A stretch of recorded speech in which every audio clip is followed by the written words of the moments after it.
Hello दोस्तों, स्वागत है आप सभी का एक बार फिर से DLS न्यूज चैनल पर। तो आज तारीख हो गई 23 जनवरी 2022, दिन संडे रविवार। आज की हिंदी तिथि भी आप देख सकते हैं। और आइए बात करते हैं आज के मुख्य समाचार और टुडे ब्रेकिंग न्यूज के अपडेट वीडियो में नजर डालते हैं देश भर की तमाम बड़ी खबरों पर। देखिए दोस्तों, नए भारत का सपना जिलों और गाँव से ही होगा पूरा। प्रधानमंत्री नरेंद्र मोदी ने सभी जिलाधिकारियों को एस्पिरेशनल डिस्ट्रिक्ट से सीख लेने की सलाह दी है। दरअसल कई जिलों के DM के साथ PM मोदी की मीटिंग हुई और उस मीटिंग में सरकारी योजनाओं और कार्यक्रमों का फीडबैक लिया गया। प्रधानमंत्री बोले कि बजट बढ़ता रहा, लेकिन आजादी के 75 साल बाद भी देश के कई जिले पीछे रह गए और अब विकास की एक नई लहर शुरू हो रही है। वहीं देखिए, जम्मू कश्मीर में गृह मंत्री अमित शाह बोले कि जम्मू में 50,000 करोड़ रुपए का निवेश होगा। अमित शाह ने घाटी के युवाओं को जम्मू की विकास प्रक्रिया के बारे में बताया और उन्होंने कहा कि जिला सुशासन सूचकांक वाला पहला राज्य बना जम्मू कश्मीर। गृह मंत्री अमित शाह बोले कि हालात सामान्य होते ही पूर्ण राज्य का दर्जा भी देंगे। वहीं देखिए दोस्तों, सार्वजनिक वाईफाई हॉटस्पॉट से इस साल 3 करोड़ नौकरियां मिलने की उम्मीद है। ये कहना है टेलीकॉम सचिव का। दरअसल सरकार इस साल 2022 में देश भर में अलग अलग जगहों पर तकरीबन 1 करोड़ सार्वजनिक वाईफाई हॉटस्पॉट स्थापित करेगी। इस तरह की योजना बना रही है और 1 करोड़ वाईफाई हॉटस्पॉट पर यूं मानिए कि अगर एक हॉटस्पॉट सेंटर के लिए 3 कर्मचारी भी नियुक्त करे तो भी देश भर में 3 करोड़ नई नौकरियां मिलने की उम्मीद हो, जो की एक बहुत ही अच्छी बात है। वहीं देखिए, टेलीकॉम इंडस्ट्री से एक और बड़ी खबर आ रही है कि रिलायंस जियो 1000 शहरों में लॉन्च करने जा रहा 5G। देश के किन इलाकों को पहले 5G कनेक्टिविटी मिलेगी, तो मैं आपको बता दूं, 5G की सर्विस लॉन्च करने की पूरी तैयारी जियो ने कर ली है और यहाँ तक कि भारत के साथ साथ अमेरिका में भी 5G सॉल्यूशंस की टीमें रखी गई हैं ताकि कोई भी टेक्निकल प्रॉब्लम आए तो उसका सॉल्यूशन किया जा सके। वहीं 5G को लेकर फाइबर केबल और बिजली की उपलब्धता को भी बढ़ाया जा रहा है। और जहाँ तक बात आती है कि देश के किन इलाकों में पहले 5G को लॉन्च किया जाएगा, तो जहाँ मतलब जिन शहरों में देश में डेटा की खपत ज्यादा होती है ना, उन मेट्रो सिटीज में पहले 5G लॉन्च आउट किया जाएगा। वह देखिए दोस्तों, कोविड-19 के बढ़ते मामलों के चलते चुनाव आयोग ने चुनावी रैलियों पर 31 जनवरी तक प्रतिबंध को बढ़ा दिया। यानी कि 31 जनवरी तक कोई भी राजनीतिक पार्टी फिजिकल रैली नहीं कर सकती है। 5 राज्यों में विधानसभा चुनाव की तारीखों के ऐलान के बाद से ही चुनाव आयोग ने यह प्रतिबंध लगा दिया था और इसको 2 बार तारीखों को आगे भी बढ़ा दिया गया, राइट। और अब 7 दिन और आगे बढ़ा दिया है। हालांकि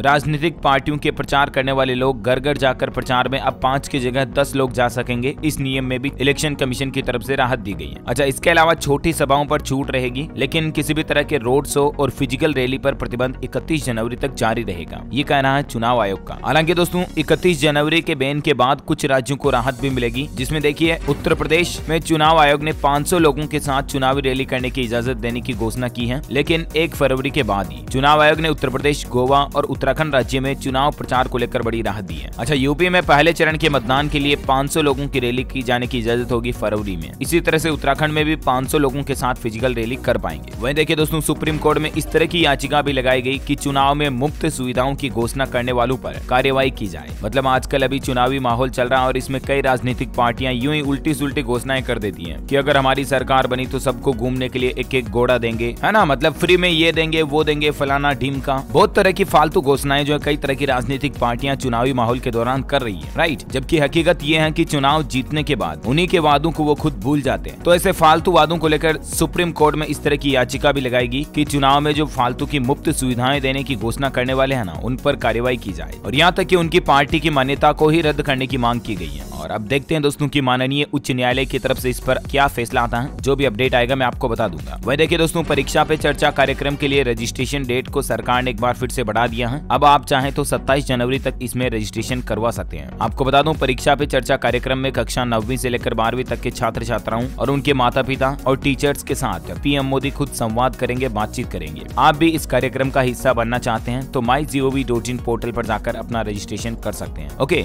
माफी चाहूंगा दोस्तों, थोड़ा गला खराब है, इस वजह से हो सकता है आपको आवाज सुनने में दिक्कत आ रही हो। वजह आप खुद ही समझ सकते हैं मौसम के हालातों से, लेकिन मैं अपनी पूरी ईमानदारी के साथ अपने कार्य को पूरा करने की कोशिश करूंगा। चलिए आगे बढ़ते हैं। अगली बड़ी खबर देखिए आप, 31 जनवरी को विश्वासघात दिवस मनाएगा किसान मोर्चा और यहाँ तक कि बीजेपी को वोट नहीं देने की भी चेतावनी दी गई है। पंजाब संयुक्त किसान मोर्चा की तरफ से ये घोषणा की गई है। हालांकि पंजाब के वो किसान संगठन जो चुनावी राजनीतिक पार्टियों का हिस्सा ले रहे हैं, उनको तो संयुक्त किसान मोर्चा ने अपने संगठन से ही बाहर कर दिया। चलिए अगली बड़ी खबर देखिए दोस्तों, टीकाकरण कारण की सरकार ने नई गाइडलाइंस भी जारी की हैं। संक्रमण से ठीक होने के कितने महीने बाद कोरोना का टीका की डोज दी जाएगी, इसको लेकर नया नियम आ चुका है कि अगर कोई व्यक्ति कोरोना संक्रमित हो जाता है तो वो ठीक होने के 3 महीने बाद कोरोना वैक्सीन की डोज ले पाएगा, है ना। कोरोना के टीके को लेकर सरकार ने यह नया नियम बना दिया। वही देखिए दोस्तों, मेडिकल साइंस का एक और कारनामा, अमेरिका में सुअर की किडनी ट्रांसप्लांट सक्सेसफुल रही। एक ब्रेन डेड मरीज को सुअर की किडनी लगाई गई और मात्र ऑपरेशन के 23 मिनट बाद ही वो काम करने लगी। Amazing right. क्योंकि दोस्तों हाल ही में आपको पता होगा कि सुअर के दिल को, हार्ट को इंसान में लगाने की कोशिश भी मेडिकल साइंस के वैज्ञानिकों द्वारा की गई और अब दिल के बाद सुअर की किडनी से भी उम्मीद जगी है। क्योंकि ये चीजें अगर सक्सेसफुल हो जाती हैं तो ये दोस्तों मानव जाति के लिए किसी चमत्कार से कम नहीं होगी, क्योंकि इससे हम एनिमल ऑर्गन का इस्तेमाल इंसानों के लिए कर पाएंगे और इससे कई तरह के बदलाव हमें देखने को मिलेंगे। ह्यूमन ट्रैफिकिंग, मानव अंग तस्करी वगैरह ये चीजें कम हो सकेगी इससे, राइट। और भी मतलब कई तरह की क्रिटिकल सिचुएशन से भी पेशेंट को आसानी से बचाया जा सकेगा, है ना। चलिए अगली बड़ी खबर देखिए दोस्तों, IAS के कैडर रूल्स में सरकार ने बदलाव किया है और 4 राज्यों के मुख्यमंत्रियों ने केंद्र सरकार के इस प्रस्ताव का विरोध भी किया। यहाँ तक कि झारखंड के मुख्यमंत्री हेमंत सोरेन ने भी पीएम मोदी को एक पत्र लिखा और कहा कि ये फैसला संघीय ढांचे के खिलाफ है। अब बदलाव क्या किया है देखिए, सरकार के इस नए नियम के मुताबिक अफसरों की केंद्र में नियुक्ति पूरी तरह से केंद्र के हाथों में चली जाएगी। अभी केंद्र में जाने के लिए अफसरों को राज्य सरकार की एनओसी लेनी पड़ती है और इस नए नियम के बाद जब भी केंद्र सरकार चाहेगी किसी भी राज्य के अफसर को केंद्र में ला सकेगी। मतलब टेक्निकली तरीके से ये नया नियम है। इसी को मैं आपको देसी तरीके से समझाऊं तो यूं समझिए कि मोदी सरकार इस तरह का नियम ला रही है कि जब भी देश में कोई भी IAS IPS अफसर होगा ना, उसको केंद्र सरकार दिल्ली बुला सकती है और फिर ममता जैसे नेता भी कुछ नहीं कर पाएंगे। यानी कि राज्य सरकार के हाथ में इसका कुछ भी कंट्रोल नहीं रहेगा। इस तरह का नियम बदलाव सरकार जो है देश में करने जा रही है। अब इस नियम का कई राज्य सरकारों ने विरोध भी किया। ममता बनर्जी ने भी पत्र लिखा और उसके बाद राजस्थान के मुख्यमंत्री अशोक गहलोत ने भी पीएम मोदी को चिट्ठी लिखी और IAS डेपुटेशन नियम संशोधन का विरोध किया। उन्होंने कहा कि राज्यों में इससे अफसरों की कमी होगी, निडरता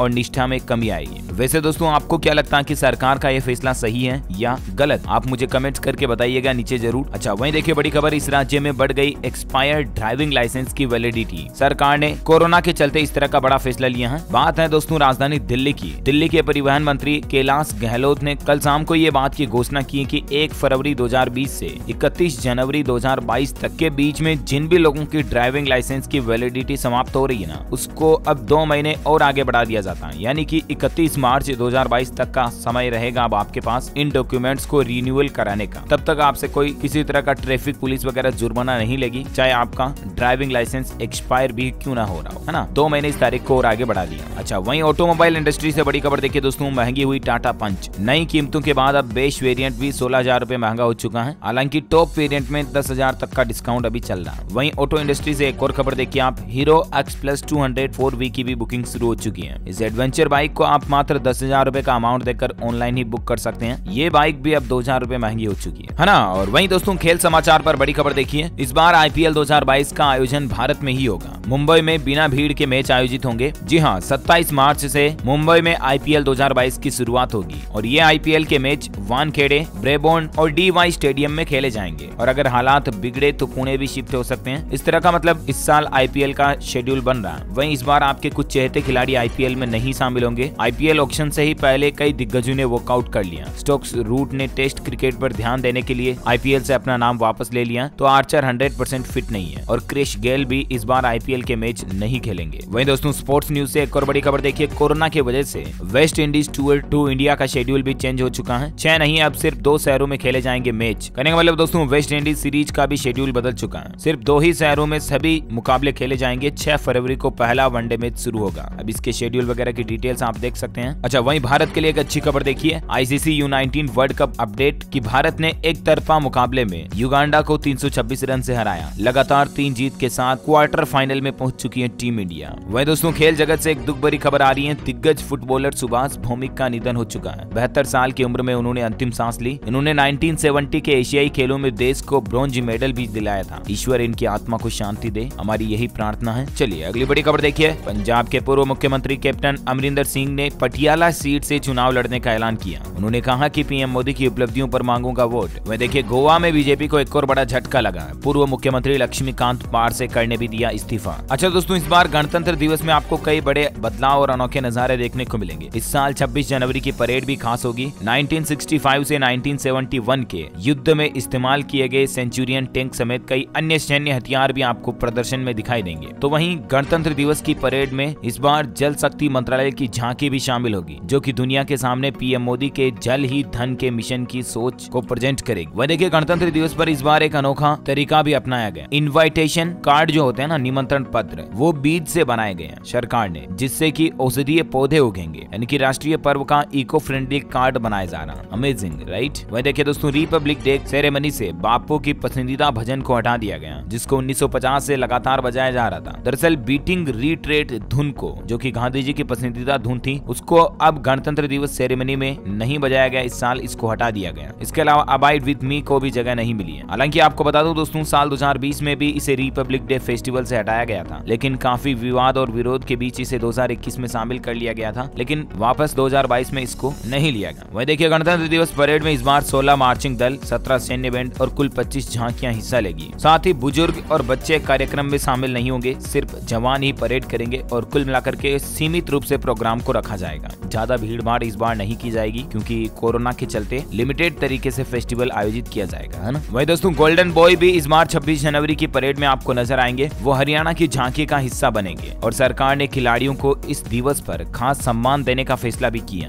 है ना। तो कुछ यूं तैयारियां चल रही हैं रिपब्लिक डे की। चलिए अगला अपडेट देखिए दोस्तों। इंडियन रेलवे से खबर आ रही है कि यात्रीगण कृपया ध्यान दें, 23 प्रमुख ट्रेनों के परिचालन में रेलवे ने बड़ा बदलाव किया है। कई सारी ट्रेनों को रद्द कर दिया, कईयों के मार्ग भी बदले गए। तो आप भी अगली रेल यात्रा करने से पहले रेलवे की वेबसाइट पर चेक कर लें। वह देखिए छत्तीसगढ़ में किसानों को सरकार ने बड़ी राहत दी है। अब 7 फरवरी तक समर्थन मूल्य पर धान खरीदेगी सरकार। मुख्यमंत्री ने की तारीख बढ़ाने की घोषणा। अच्छा, कला का एक नया करिश्मा देखिए। अवार्ड विनिंग कलाकार हरिबाबू नटेशन की अनूठी art show irreversible 2.0 Jahangir art gallery में 25 से 31 जनवरी के बीच सजाई जाएगी। ये तस्वीर जो आप देख पा रहे हैं दोस्तों, ये शख्स बेकार पड़े ई वेस्ट यानी कि इलेक्ट्रिक कचरे से हरित कला से जुड़े मनमोहक डिजाइन तैयार करते हैं, जो कि काफी खूबसूरत लग रहे हैं, राइट। अच्छा दोस्तों, खबरों का सिलसिला जारी रहेगा। अभी तो काफी कुछ महत्वपूर्ण अपडेट, सरकार की तरफ से कुछ नई योजनाएं, बड़े ऐलान के बारे में आपको बताना बाकी है, लेकिन फिलहाल वक्त हो चुका है आज के ताजा मौसम समाचार जानने का। देखिए मौसम विभाग का कहना है कि कड़ाके की ठंड के बीच देश के अभी भी कई हिस्सों में बारिश, ओलावृष्टि की चेतावनी जारी की गई है। किन किन राज्यों में बारिश का अलर्ट है वो तो मैं आपको बताऊंगा। फिलहाल देखिए देश में कुछ मौसम के हालात कैसे चल रहे हैं। देखिए दोस्तों, पिछले 24 घंटों में ही मध्य प्रदेश, राजस्थान, दिल्ली और मुंबई में भी बारिश देखी गई और राजधानी दिल्ली में तो जनवरी में इतनी बारिश हुई कि पिछले 32 साल का रिकॉर्ड टूट गया। मौसम विभाग का कहना है कि 32 सालों में सबसे ज्यादा बारिश इस महीने में राजधानी में देखने को मिली और सर्द हवाओं के चलने से ठंड भी बढ़ी है और बारिश में दिल्ली का तापमान इतना गिर गया कि मौसम का सबसे ठंडा दिन रिकॉर्ड किया गया। अच्छा, वहीं देखिए मध्य प्रदेश में भी चंबल और सागर संभाग समेत कई जिलों में आज रविवार को भी बारिश की संभावना है। तो वहीं पंजाब में लुधियाना और मोगा सहित कई शहरों में बारिश का अलर्ट जारी किया गया। किसानों के लिए भी मौसम विभाग ने चेतावनी जारी की है। छत्तीसगढ़ में भी ओलावृष्टि का अलर्ट है। आज इन जिलों में ओले गिर सकते हैं। अगले 48 घंटों के लिए ये अलर्ट जारी किया गया और 23 जनवरी से तो छत्तीसगढ़ में बारिश भी हो सकती है। और इन सब के बीच स्काईमेट वेदर की रिपोर्ट के मुताबिक संपूर्ण भारत का आज 23 जनवरी 2022 का मौसम पूर्वानुमान आखिर क्या कहता है। तो आपको बता दूं, अगले 24 घंटों के दौरान जम्मू कश्मीर, हिमाचल प्रदेश और उत्तराखंड में हल्की से मध्यम बारिश और बर्फबारी के साथ 1-2 जगहों पर भारी बारिश हिमपात भी हो सकता है। तो वहीं गिलगित बाल्टिस्तान, मुजफ्फराबाद और लद्दाख में भी हल्की बारिश के साथ हिमपात की घटनाएं देखने को मिल सकती हैं। पंजाब और उत्तरी पश्चिमी उत्तर प्रदेश के कुछ हिस्सों में भी हल्की मध्यम बारिश की संभावना है। तो वहीं उत्तर और पूर्वोत्तर राजस्थान, हरियाणा, दिल्ली, उत्तर प्रदेश, बिहार के कुछ हिस्सों में, उत्तरी मध्य प्रदेश, सिक्किम, झारखंड, असम और अरुणाचल प्रदेश के कुछ हिस्सों में, पश्चिम बंगाल के भी कई इलाकों में हल्की मध्यम बारिश हो सकती है। उड़ीसा, दक्षिण छत्तीसगढ़, तटीय आंध्र प्रदेश, अंडमान निकोबार द्वीप समूह, गुजरात, कोंकण, गोवा में भी छींटे गिरने की संभावना है। ओके, तो ये रहा आज का वेदर न्यूज अलर्ट। और वहीं सोने चांदी का साप्ताहिक रेट देखिए आप वीकली अपडेट में आपको बता देता हूँ। एक अनुमान के मुताबिक दोस्तों चांदी 85,000 रुपए तक पहुंच सकती है और सोना 54,000 रुपए तक जा सकता है मार्केट एक्सपर्ट के मुताबिक। और बाकी इस सप्ताह सोने चांदी की चाल कैसी रही इसकी डिटेल्स आप देख सकते हैं स्क्रीन पर, है ना। चलिए फटाफट से कुछ कोरोना बुलेटिन देख लेते हैं। देखिए पिछले 24 घंटों में देश में 3,37,000 नए केस आए। राजधानी दिल्ली में संक्रमण से 45 मौतें हुई, जो कि तीसरी लहर में सबसे ज्यादा है। दुनिया भर के ग्लोबल आंकड़े की बात करें तो 24 घंटों में 36,46,000 नए संक्रमित मिले और WHO ने 5 से 11 साल तक के बच्चों को फाइजर वैक्सीन देने की भी सिफारिश की है। वह देखिए वैज्ञानिकों के एक स्टडी में बड़ा खुलासा हुआ कि कोरोना की तीसरी लहर में जान गंवाने वाले 60% मरीजों ने वैक्सीन नहीं ली थी और इसीलिए तो सरकारें भी ज्यादा से ज्यादा कोरोना का टीका वैक्सीन लगाने पर जोर दे रही हैं और आप भी जरूर लगवा लें, राइट। वह देखिए दोस्तों एक रिसर्च में इस बात का भी पता चला कि कोरोना की तीसरी लहर कम घातक है। हॉस्पिटलाइजेशन की दर घटी है, मौत का आंकड़ा भी कम है इस बार। तो वहीं IIT के प्रोफेसर मनिंदर अग्रवाल ने यह दावा किया कि 23 जनवरी से पीक पर होगी कोरोना की लहर, मतलब तीसरी लहर, और delta plus Omicron Omicron variant के चलते हर रोज 4 लाख नए केस देखने को मिलेंगे। हालांकि जैसा कि मैंने आपको बताया था कल ही, भारतीय वैज्ञानिकों ने इस तरह का भी दावा किया था कि अगर कोरोना का कोई नया वेरिएंट नहीं आता है तो 11 मार्च तक कोरोना संक्रमण का असर कम हो जाएगा और अगले 50 दिन में कोरोना अपना दम तोड़ देगा। वहीं भारत में जनवरी के अंत तक दैनिक कोविड-19 के मामलों में 3 लाख से नीचे आने की संभावना है, कैम्ब्रिज ट्रेकर के डेटा के मुताबिक। वह देखिए कोरोना की तेज रफ्तार देखने को मिल रही है। महाराष्ट्र में पिछले 24 घंटों में 46,000, केरल में 45,000 और दिल्ली में 11,000 से ज्यादा नए मामले सामने आए। पंजाब में रैलियों पर भी रोक बरकरार है, जैसा कि चुनाव आयोग ने रोक लगाई रखी है, लेकिन इंडोर मीटिंग में 500 लोगों की गैदरिंग को छूट रहेगी, लेकिन इसके लिए भी मंजूरी जरूरी होगी। डोर टू डोर 10 लोग जा सकेंगे। ये कुछ नई गाइडलाइंस जारी की गई है। वह देखिए एक अध्ययन में इस बात का खुलासा हुआ कि डेल्टा वेरिएंट की तुलना में ओमिक्रॉन के स्पाइक प्रोटीन में 3 से 5 गुना ज्यादा म्यूटेशन देखने को मिल रहा। तो वहीं ओमिक्रॉन के सब वेरिएंट BA.2 से वैज्ञानिकों में दहशत फैली हुई है। भारत सहित 40 देशों के लिए ये एक और खतरे की घंटी हो सकती है और इसलिए सावधान रहें, मास्क लगाएं, सोशल डिस्टेंसिंग बनाए रखें, है ना। वहीं बच्चों पर एक बड़ी खबर देखिए कि कोविड-19 के कारण बच्चों में सिर दर्द और मानसिक समस्याएं भी देखी जा रही है। वैज्ञानिकों के शोध ये बताते हैं और इसीलिए माता पिता अपने बच्चों को मेंटली स्ट्रॉन्ग करने की कोशिश करें। अगर आपके भी बच्चे बच्चियां आजकल इस तरह की हरकतें करते हैं, खाने पीने में आनाकानी करते हैं, चिड़चिड़ा व्यवहार रखते हैं, तो वैज्ञानिकों की एक नई रिसर्च के मुताबिक इन हरकतों के पीछे भी कोरोना का ही हाथ है। अच्छा, चीन से बड़ी खबर देखिए, ओमिक्रॉन के आगे चीन भी बेबस हो रहा है। 90% आबादी को वैक्सीन लगा दी गई है, फिर भी